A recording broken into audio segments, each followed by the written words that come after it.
So let's kick off more or less where we left it last time. No warm-up for us this morning. The way of love. Yeah, we're in the way of love. And we've been talking a lot about the way of being in a relationship which, on the one hand, is very honestly sharing how you feel that relationship is and what's happening and what it means, but not planning for it to go in any particular direction and not being attached or trying to force it to go a certain way. Mm-hmm. And there's a little paragraph here where you say, "Oh, chiaroscuro love affair. Let us not, let's you and I be different. Let's never analyze this us. Let's just be. Let's just trust our love. Let us not expect or demand."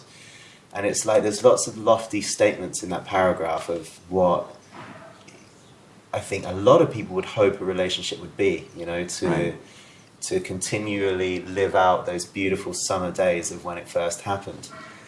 But I wonder, what is it in your experience that has people start to get derailed from those early halcyon days of a romance? Well, I think that's been commented on a lot. Why does love not last, right? Like, why is... They say it's 18 months. 18 months and then it kind of drifts away. I don't know. Biology, routines, sameness, lack of variety, yeah. I don't know. But I know that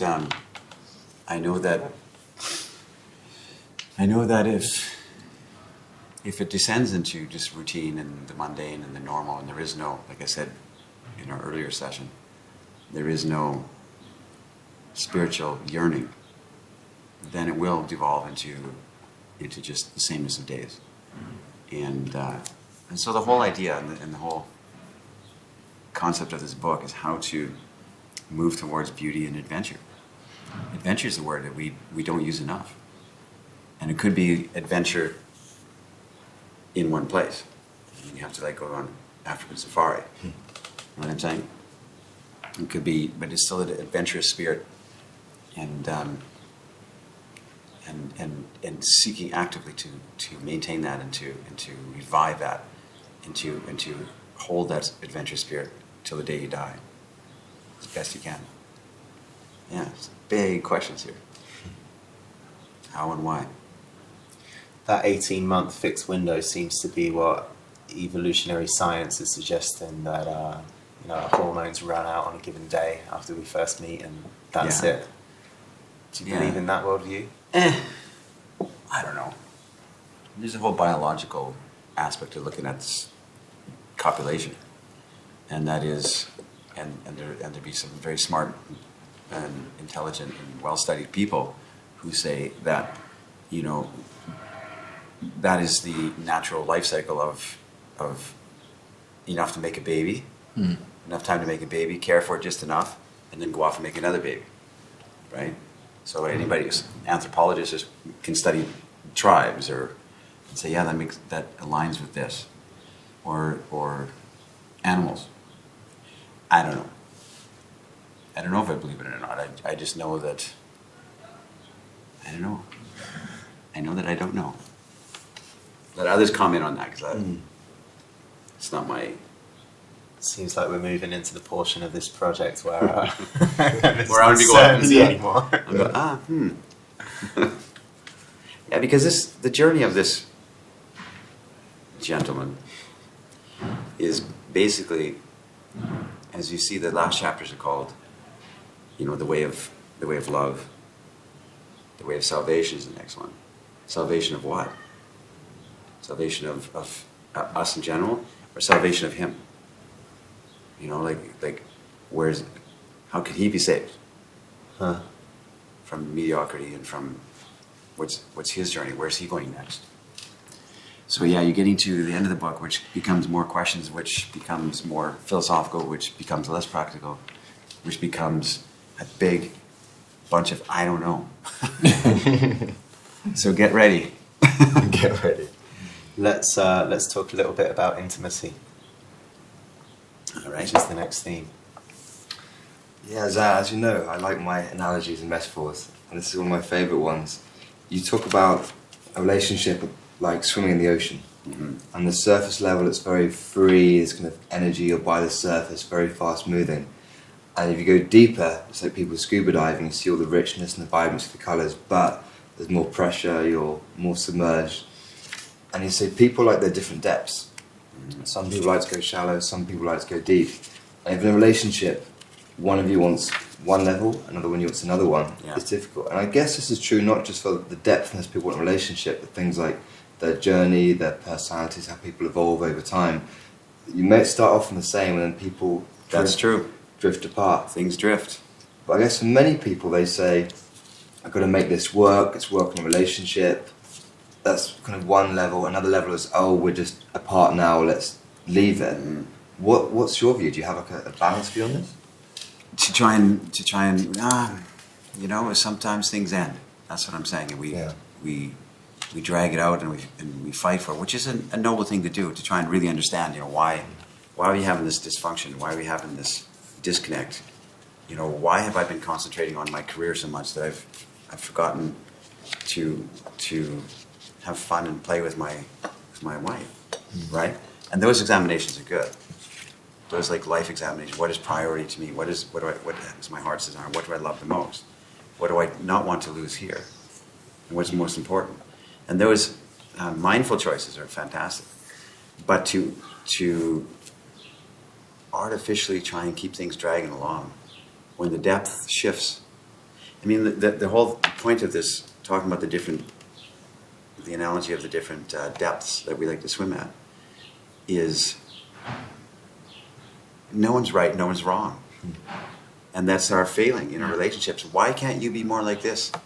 I want to have more meaningful conversation with you. Why can't you be more like me, which is the right way? Why can't you be more fun and take it easy and just enjoy life? Enjoy life. You've got to be so heavy all the time. Which is the right way. See, we're all saying that we need counseling, or you need to change. You need to change because you're not doing relationships right. It should be more, right? Exactly what you said. That's where looking at the relationship as a third entity is a key. Yeah. Excellent. Yeah. Exactly right. Wow. So I mean, like, the whole point of that is that if we recognize that it's not a bad thing if somebody wants to swim at a light depth where it's fun and easy and they can breathe, and it doesn't mean that their commitment is any less. It doesn't mean that their commitment to their relationship or their love for their spouse or their woman or their man is any less than somebody who likes to swim really deep and have profound conversations and profound, meaningful experiences. It just means that we just have different levels, and we try and force that person, and they'll do it because they love you, but it's not the natural feel. This has been one of the most important insights I've got from you over the last year or so, because if you say it's a good thing to be light and at the top of the ocean, and it's a good thing to be deep, and it depends on the person, there's no shaming in that anymore. Right. And it's like, at least the kind of places that I've been to lately, there's been an assumption that deeper is better, and that the more intimate, the deeper you swim in that ocean, the better you're doing in the art of relationship. Right. And actually that's a very, it's just one perspective of things. Exactly. Because there's also beautiful and just as life-affirming good things about having that light and easy breezy relationship. And It could last forever too. Don't forget. And it's so easy to carry this unconscious cultural norm, which is you get into a relationship and it's like that, and then as every month that goes by, you've got to take it a layer down into the depths of the ocean. Yeah. And if you're falling behind because you don't want to see the other person as much as the couple should at that point in their relationship, then you're keeping things up because of fear. Or if you're going too deep down here in the first month, you're too deep, you're too demanding, you're wanting too much. Like, this is the summer, you've got to keep it light. Yeah. It's beautiful to get rid of those cultural constructs. Yeah. I think that's the the heart of it there, and we cast a lot of blame. We have a lot of anguish, and we think if only things would change. But if we recognize that that's how we flow, it's how it is, then the trick and the art is to try and find, or trying to align yourself with something who likes the same depth as you. Yeah. Right? Good luck. Yeah, good luck. Exactly. Same depth, but also with the same rhythm, right? Yeah, Because you in the summer might be very different to you in the winter. that's correct. That's correct. And maybe, we can take this analogy in all kinds of directions, expand on it, but I think the idea is sound. So is there an optimum depth for success and length in a relationship, or an optimum depth for beauty? No, I don't think so. A relationship that is like fun and light and easy can last for years, for your whole life. Even though we think, oh no, it has to be profound and have a lot of meaning, but I don't buy that. I think any depth is like can go forever as long as you're aligned with it, with who you are, and you're shifting over time. So yeah. I remember having a conversation with you on this subject, like when I first got back from America last year, and it was like you and Hans were, at least in that moment, talking up the virtues of staying in the surface, and Knut and I came back from this big trip talking the virtues of actually touching that ocean floor and getting our hands cut to death with the coral down there. And we were saying, like, this has got to be the way. And you said something like, in your life, you've seen a lot of relationships that, because of the belief that depth is good, they go right down to the bottom of the ocean. But because they do that heavy lifting or that work or that processing, it's almost as if by going right to the depth of the ocean together, it's almost as if people can learn their spiritual lesson or take their spiritual lesson from that relationship really, really quickly. And they're done. And it vanishes. Yes. I think that's a statement you just made. I have no comments. You don't want to commit to that on this. Well, yeah, because I don't know. Yeah. But yeah, it seems to me that seems right. Like relationships and love, it's such a, I don't know how to talk about it. I don't know how to write about it. Not really, because I write about it in circles too. Everything I wrote is all kind of circular and just like, and repetitious.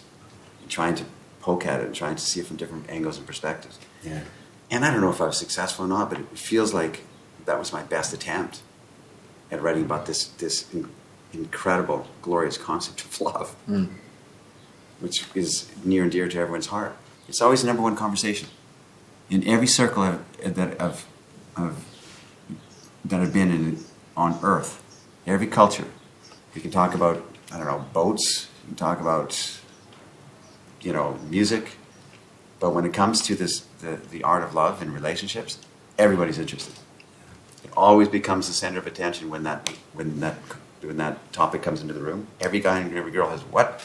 Because I want to know about this too, or I have something to say about it. Yeah. It is always the number one subject. This, when it's brought up. Yeah.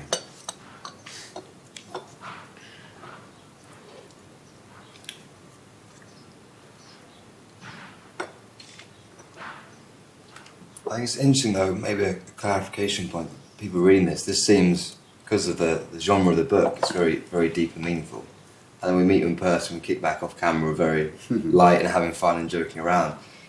People reading this, it's not saying the way of relationships has to be like this, deep and meaningful. It can be either. That's the point. The important thing again is the spirit of it, not the depth or that comes down to your own personality. Yeah, contradictions, or paradoxes. Because I'm very surface and fun and laughing. You guys always see me in the same mood, right? Yeah.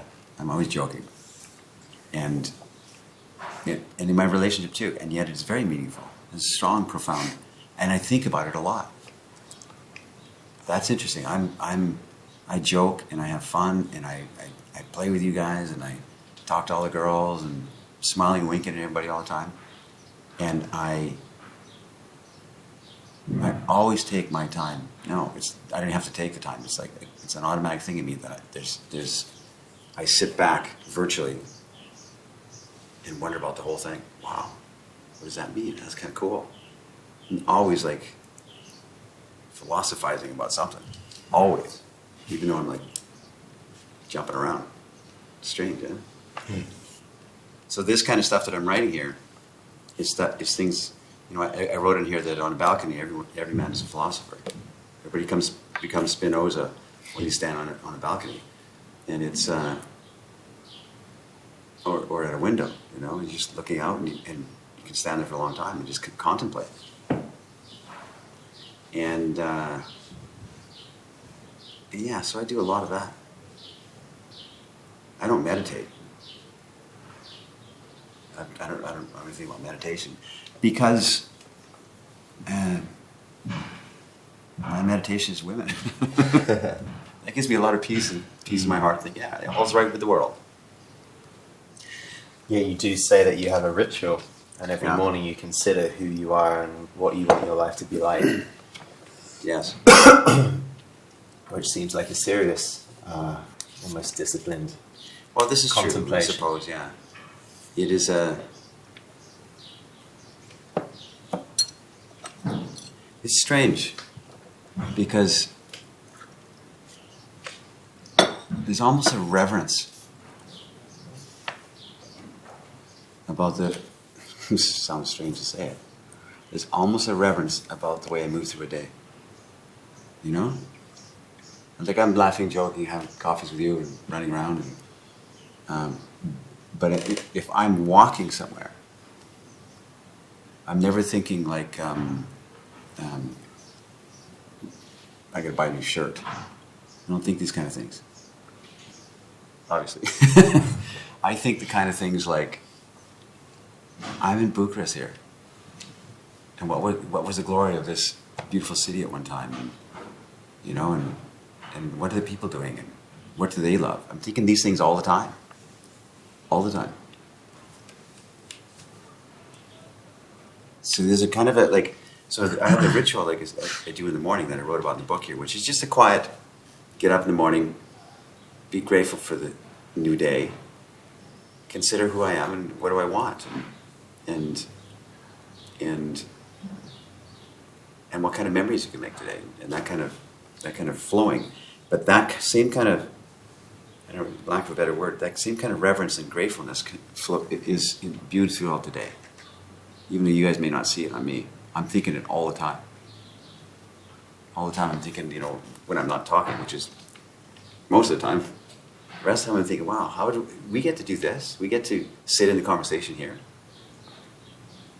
That to me is like a powerful thought that gives me wheels, gives me wings, gives me motivation to, like, you know, I'm thinking, wow, because there's a lot of people that don't have opportunities that we have, and there's a lot of, you know, trouble in this world, as we know, and I'm just talking.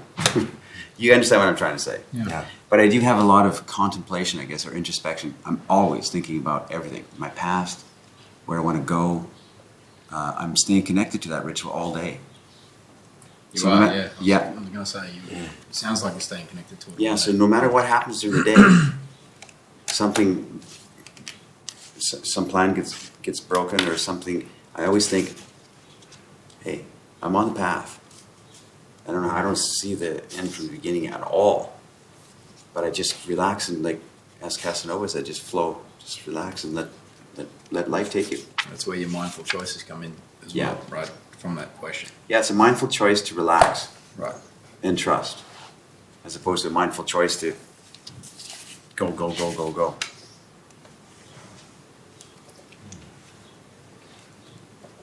So by and large, we're on the theme of intimacy.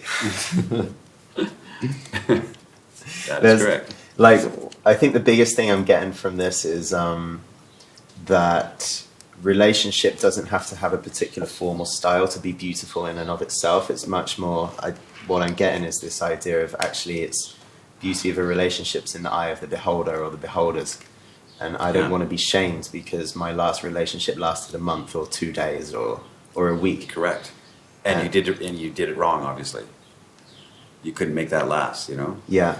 or or what we tell ourselves is I fell in love with the wrong person because that didn't work. Right? All these things are like, that's second guessing. Yeah.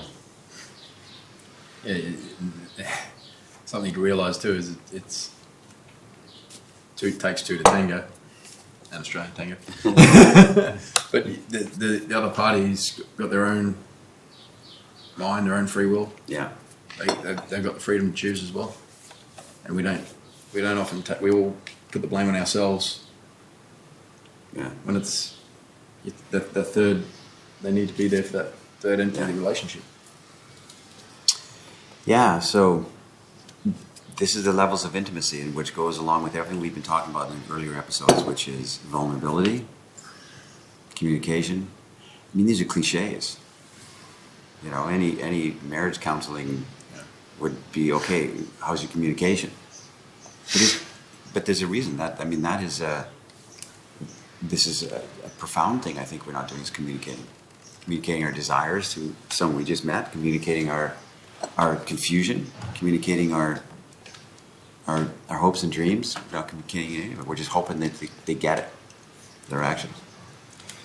There's an Alabaster story here in this section, which I guess I could say, seems like a profound feature of intimacy that I haven't seen talked about, on the YouTube videos of the counsel and advice for relationships. And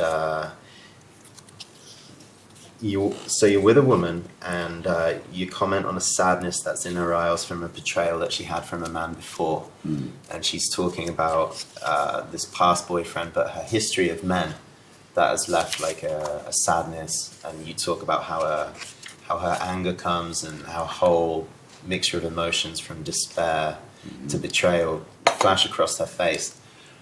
And the last paragraph you say, did you notice then how I softened your countenance with the tip of my fingers? Did you notice that I stayed? You resisted looking away, shaking your head a little, tearing up a little, just a little, but I stayed. I stayed right there with you, calming you down with the warmth of my eyes and the warmth of my voice and the warmth of my fingers tracing lines on your cheek. I have no answers for you, I said. Love is a mystery, I said, but I stayed. And, well, first of all, the way that's written, I found incredibly touching the first time I saw it. Like, I felt there to be an immense truth. And it's something to do with that I've got no answers. I've got no idea what's happened with you before. I've got no way of making that better. I've got no intention actually of changing that. But that staying seems really poignant in a way that I think a lot of men, maybe women too, but a lot of men, when things get tough emotionally with their partner, will either try and fix it or run away. Right. Yeah. And I think that there's a magic there in intimacy that you're touching on with this piece.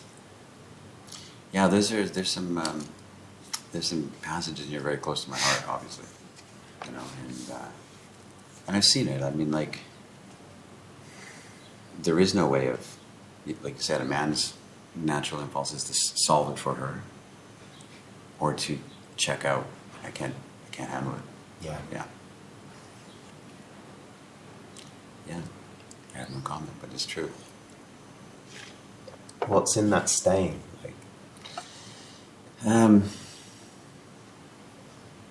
it's the same thing as we've been talking about all this time. There's an invitation in it. There's an empathy in it. There's respect. There's honoring her choices, honoring her, and just saying that I'm in this with you. I can't pretend to understand what has happened to you in your past, or and I can't solve it. You said it. All I can do is stay, and stay is the only word. So what's in the staying? Staying is in the staying, I guess. Just stay. Oh no, I mean, like, that's the best I can say. It is right there. Can't describe it any deeper or further, because I don't know how to say it in words that have any meaning.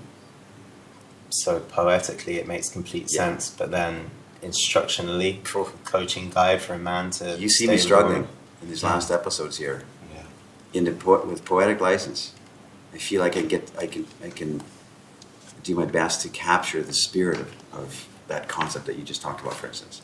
But to say it in an academic way, or in a instructional way, or a clear cut, it's this, and here's an answer, and here's the way I see it. I can't put words. I struggle here.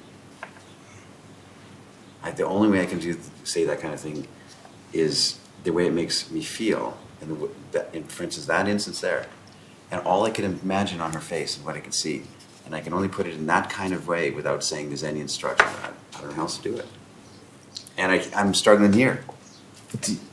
Does it appear clarify. to you, because it does to me, that concept of staying without fixing or changing or running away appears across the board in meeting, dating, relating with women? Like, I think of being on the corner of that bar the other night with the bitchy girl behind me, and I stayed with her through all of that and allowed that to continue, and then something else unfolded out of that. Yeah. So I think there's something very powerful and persistent, like it is the principle of Remember what I said staying. in an earlier episode, which is there's a quiet assurance, not assurance of an outcome. This girl might like slap you and run away. You just don't know, right? But there's a quiet assurance that you are doing your job as a man. You are showing up. That's the consistency, and that's the persistence, and that is never dialed down. It's who you become, who you are, as opposed to something you're trying. So that observation, Jordan, that there's a consistency and a persistence and a staying is a presence, an staying true to you. unflappability. Yeah. Staying true to who you are without pulling it back and without apology. That's the thing that shows up across the board. Across the board. Yeah. It's the authenticity, the attraction that you have, the attractive quality that you have. That's what it is. There's no discrepancy between the way you move through the earth, your words and your actions, and who you really are. And I think that's the biggest thing, because everyone's different personality. Some people are quiet, some people are loud and funny. Some people are every kind of variation you can possibly imagine. But when there's no discrepancy between the way they represent themselves and the way they are internally, the way they feel internally, there's an alignment. And that you can feel that. We say the word presence. A man like that can walk into a room and there's something about him. He's not there to show off, to dominate, to be interesting, to try and be cool. None of those things exist. He just is who he is, and he's inviting everyone to meet him on the same level. And it's a rare thing, because we're always trying to shift a new mask. I'm hanging around with these guys, and they're cool. I want to look like I'm cool too, so I act cool. The girl's really pretty, and I'm going to be him. I don't think I'm good enough for her, so I'm going to act like I'm indifferent. Right? We all do it. Wow. But that that's why I say to blurt and to follow your gut, your instinct, because that is who you are. And then what people comment on you, say, Jordan, you know what? You're a very generous guy, or you're always something. That's the way people see you is the way you really are. That's the truth, not the way you see yourself. You got a skewed vision of yourself. That's the truth. Yeah.